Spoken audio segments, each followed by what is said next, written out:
Manantitra ny araba mba ampiririantsoa anareo tompokilasy tompovavy ary manasa anareo ihany koa anaraka ny vaovao ny fahitalavitra MBS. Nanao fanambarana androany ny filoha teo aloha Marc Ravalomanana taoriana ny nivoahan'ny voka-pifidianana tamin'ny fomba ofisialy. Nandritra izany no niarabany ny filoha vaovao Andry Nirina Rajoelina nitondrany ihany koa fampaherezana ho an'ireo izay nanoana azy tamin'iny fifidianana iny ary tsy noadinony ny niantso amin'ny fitoniana. Ho arahantsika avy hatrany izay fanambarana noentin'ny candidat Marc Ravalomanana izay ary sady efa filoha amin'ny pirenena teo aloha ihany koa. Miaraba anareo amin'ny alalan'ity fahitalavitra sy onjam-peo ty ary manao zao fanambarana zao ho antsika malagasy rehetra tsy vaky volo indrindra fa ianareo izay nifidy ary nametraka amin'ny fatokisana ho anahy. Sotra indrindra, sotra betsaka.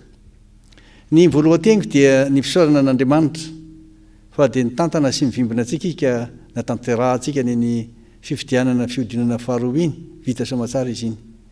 Ny voaka omaly ny didina voakan'ny ACC zay manambara fa Andriamatoa Andry Rajoelina no lany filohan'ny Repoblikan'i Madagasikara. Miarahaba azy ny tenako ary mirary soa sy fahombiazana mandrakariva amin'ny adidy sy andraikitra izay endreketany.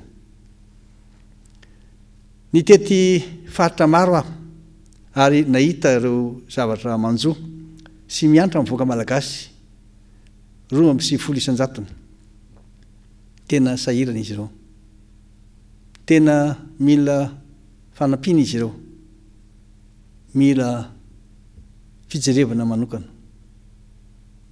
Ka hoe aminareo hoe tsy maintsy mitraka isika, tsy maintsy mifampahery isika.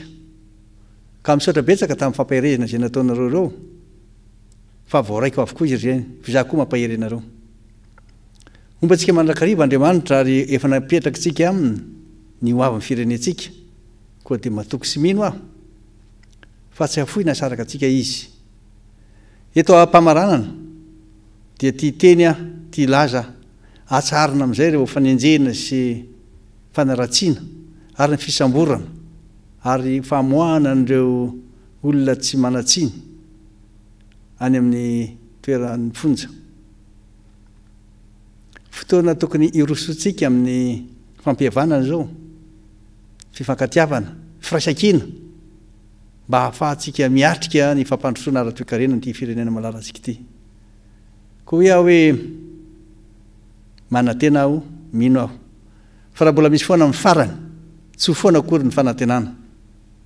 Eto am-pamaranana dia miarahaba antsika rehetra tratra ty taona 2024 ity mba ho taona ahafahantsika hitan'ny rariny ane izy ity ary atsapahantsika fa tsy maintsy iroso mandrakariva amin'ny fiainana sahaza azy malagasy tsiraray aby ary tsy voatako ny hafa ny anjara masandrony tsiraray. Mino sy manantena aho ary matoky fa ombantsika mandrakariva Andriamanitra ka dia mametraka izany firarian-tsoa ho antsika malagasy rehetra izany tenako. Samy teny Andriamanitra. Fa namoaka fanambarana ihany koa androany teo anivon'ny K25 ka Andriamatoa Serge Zafimahova izay ampandrindra ankapobeny ny fampelezan-kevitry ny candidat Marc Ravalomanana no nitondra ny teny tamin'izany. Nisaotra manokana ny candidat Marc Ravalomanana tamin'ny fitokisana napetrany ny teo anivon'ny K25. Eo ihany koa ny nanomezan'Andriamatoa Marc Ravalomanana lanja ny vinanasa manasongadina ny fampihavana amin'ny pirenena sy ny fitsinjaram-pahefana tena izy izay tena ilain'ny malagasy tokoa amin'izao fotoana izao. Ny andefan'ny fanambarana sy ny teny avy amin'ny K25 ihany koa ny teo anivon'ny fitsarana avy momba ny lalam-panorenana sy ny voameram-pirenena mahaleo tena momba ny fifidianana na ny CENI. Vaovao tanteriny Edena Elia. Amin'ny anaran'ny mpitiambana sy ny ekipa mpandrindra ankabeny ny fampelezan-kevitry ny candidat Marc Ravalomanana dia manao izao fanambarana izao izy ireo fa manaja tanteraka ny fanapahan-kevitry ny fitsarana avy momba ny lalam-panorenana izay namoaka ny voka-pifidianana ofisialy ny 20 Janoary 2024. araka ny nambaran'Andriamatoa Serge Zafmaovo izay nisolotena nanao ity fanambarana ity dia misaotra manokana an'Andriamatoa Marc Ravalomanana ny tenany tamin'ny nametrahany fitokisana.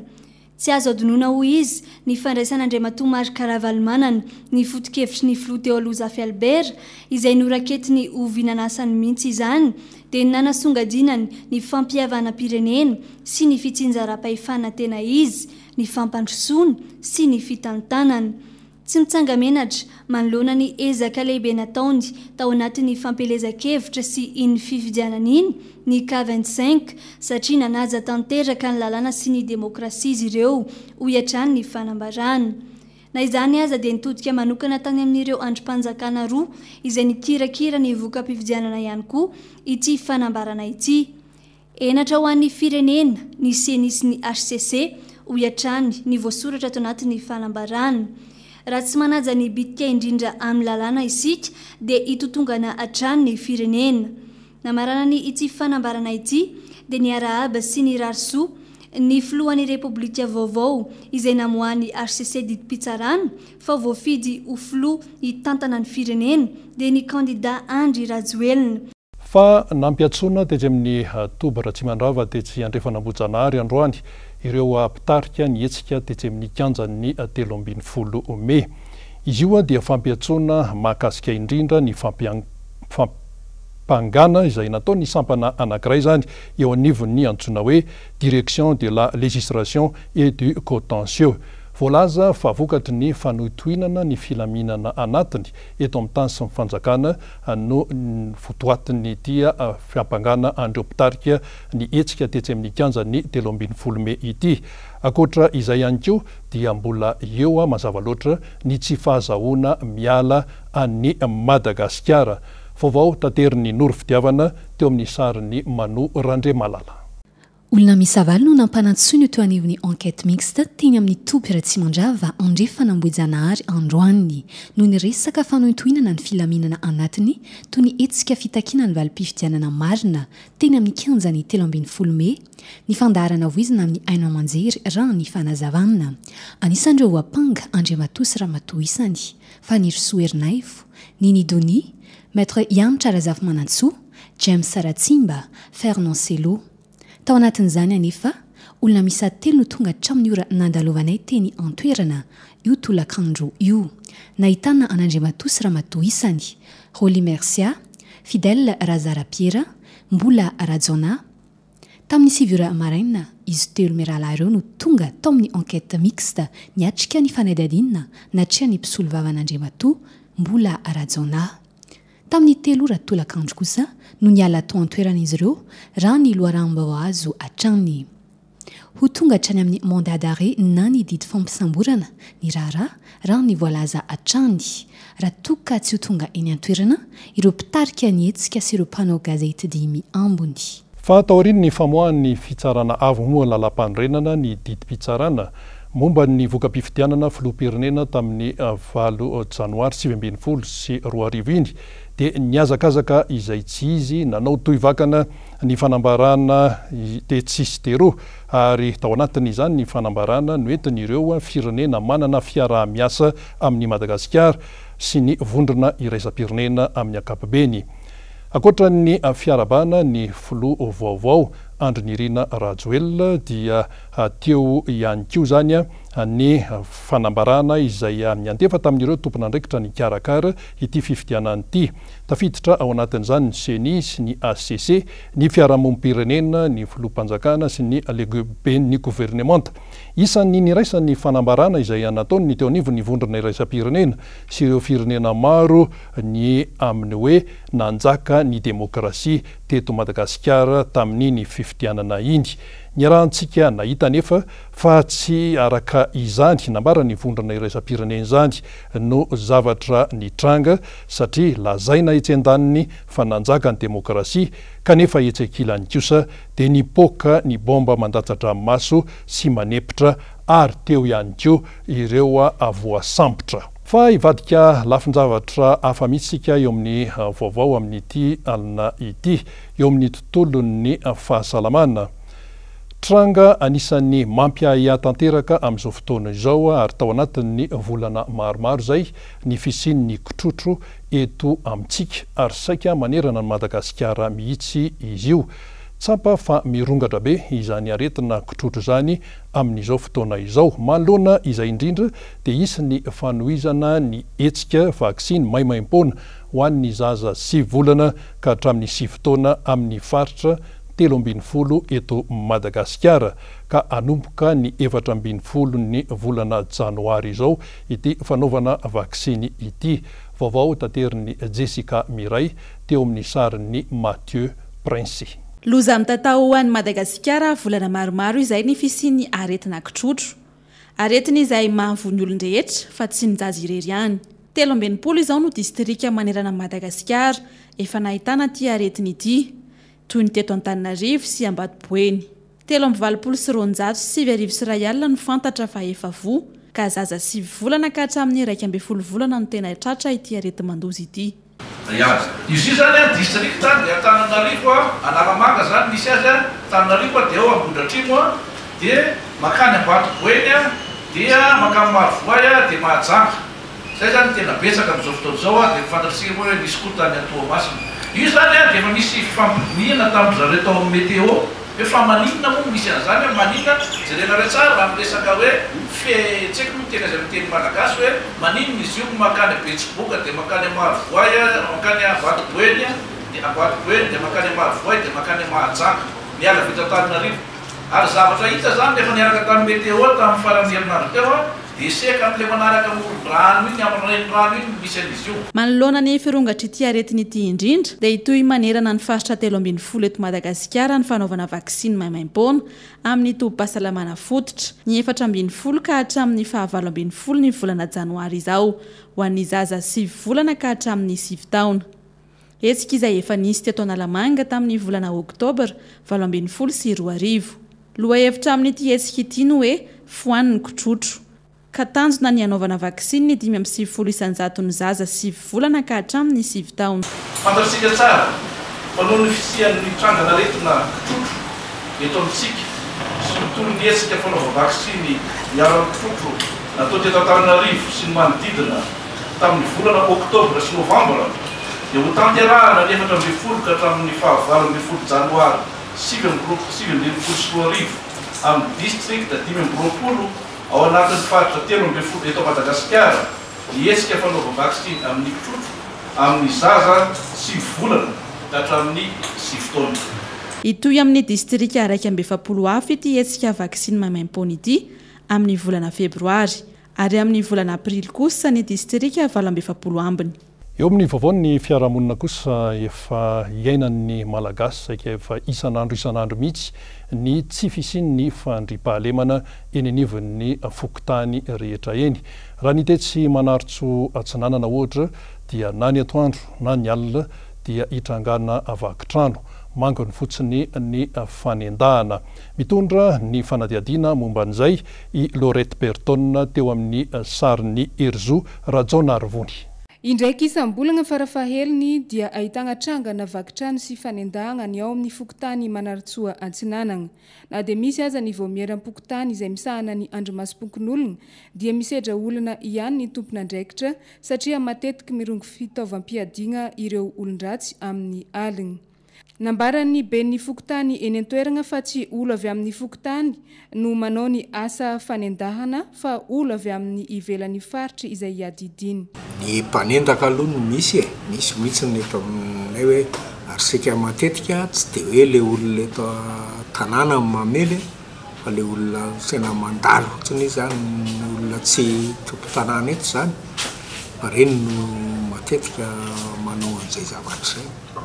Indraindray aloha ny isam-bolana aloha indraindray misy any fa reny indray dia ohatran'ny hoe alabotry le olona eto manodidina ety any le mamakimaky trano le olona koa moa indraindray tsy mipetraka tsy matory eo an-trano dia tany zareo manao an'ilay izy.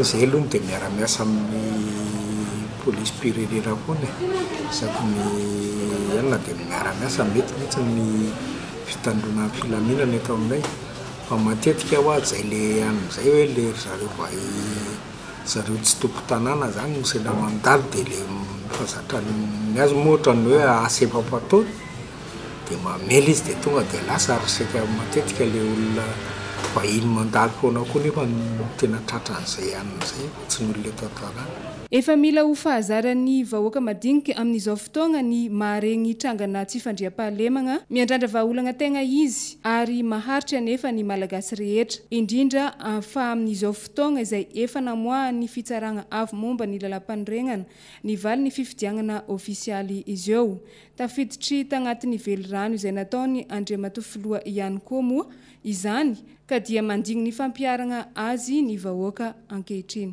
Fa anisany nampiavaka ny tejy amin'ny sampana mpamonjy vona ny pompier etsy tsara lalàna raha ny tamin'iny taona 2024 iny ny fahazahoana fiofanana maro samihafa ary ny nampiavaka an'ireny fiofanan'ireny dia ny tompon'andraikitra sy ny manam-pahaizana avy any ivelany eo amin'ny tontolon'ny pompier no nitondra fiofanana ho an'ny pompier etsy tsara lalàna anisan'izany ohatra ny hoentin'ny canadianina sy ny réunionnais amin'izao taona vaovao 2024 zao dia mampiatra tsara mihitsy ny fahaizana izay noratovina nandritra n'ireny fampiofanan'ireny ny eo anivon'ny pompier ary dia toy izao indrindra ny fanadiadiana momba an'izay sy ny fanazavana ny tsara ho fantatra izay vaovao tanteriny Laurette Berton teo amin'ny sarin'ny Erzo Ratsaonarivony. Tamin'ny ankapobeny dia niakatra ny tahany Vonjitaitry sy ny fanampiagna nataony ny sampana mpamonjy voina teto Antananarivo renivohitry tamin'ny taogno 2024 lasa igny. Isan'ireny ny famonoagna afo izay nahitagna trangana an-trano miisa 420 sy 300. Ny fanapahagna azo boboko sy teo ihany koa ny famonjena ireny trano izay efa atahoragna irodana ireny mandritra ny fotoagna ny fahavaratra. 320 sy 200 ny isan'ny azo izay tsy maintsy notapahagna tato anatin'ny faritany Antananarivo renivohitry hatramin'ny volagna Desambra lasa teo igny. Fa ankoatra ireo dia nisy ny famonjena olona izay mila fanampiagna manokana noho ny loza voajanahary izay nitranga. Tena ny mampahafantatra fefa tany amin'ny volana jona tany izay mpamonjy voina dia efa niomana sahady amin'izany fahatongavan'ny andro ratsy zany. Ny zavatra natao dia teo aloha voalohany indrindra ny fanapahana ny hazo rehetrarehetra izay manodidina sy mandindona ny mponina eto Antananarivo renivohitra fa nisorana ihany koa ny vato-be izay nandidina ny mponina. Manarak'izay moa dia ilaina ny midina ny fotony mampianatra ny hetsika rehetra amin'ny tokony atao iarovana ny loza melo mandritra ary ny fiaraha-miasa izay tokony atao ao arin'ny loza. Niezaka nanatanteraka ny asany araka ny tokony ho izy hatrany ny avy eo anivo ny sampagna mpamonjy voina araka izay tratry ny heriny izany na dia teo aza ny olagna betsaka izay nosedrain'izy ireo. Oka regny mba ho tia tanorazantsika amin'izany fahalalana ny atao hoe mahazava-dehibe ny fifamonjena eto amintsika mpiarabelona fifamonjena amin'ny fananana izay tsasarana ary sabidy ireo fananan'ireo. Manarak'izay moa dia eo ihany koa zany ny tsy fanomezan-dalana rehefa miasa. Tsy fanomezan-dalana ka matetika ny amin'ireny zany dia mialatsina itena ny taxi be sy ny taxi kely no matetika no somary manembatsemba na fivoahana eny fa na dia efa maheno ny kiririoka mpamonjena voina famonjena aina dia mbola somary tsy manome lalana ihany. Misy fiatraikan'izay eo amin'ny famonjena voina. Fiofanagna maro no azo ny sampagna mpamonjy voina eto Antananarivo renivohitry avy amin'ireo mpiara-miombonantoka amin'ny commune izay miadidy azy ireo tamin'ny taogno 2024 lasa igny. Nitondra fanatsaragna sy fivoaragna teo amin'ny fanatanteragna ny asan'izy ireo izany ary niezana nampiarigny araka ny zavanisy teto Madagasikara.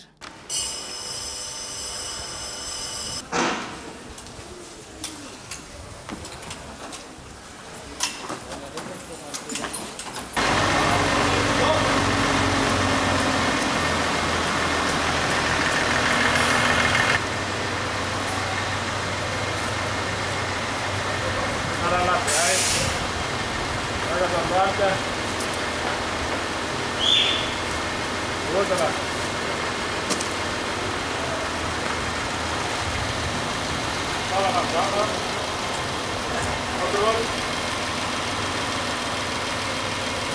dia iny fanadiadiana momba ny pompier iny ihany koa no namarana ny vaovao teto amin'ny fahitalavitra MBS isaorany ianao naritra hatramin'ny farany mankasitraka tompoko.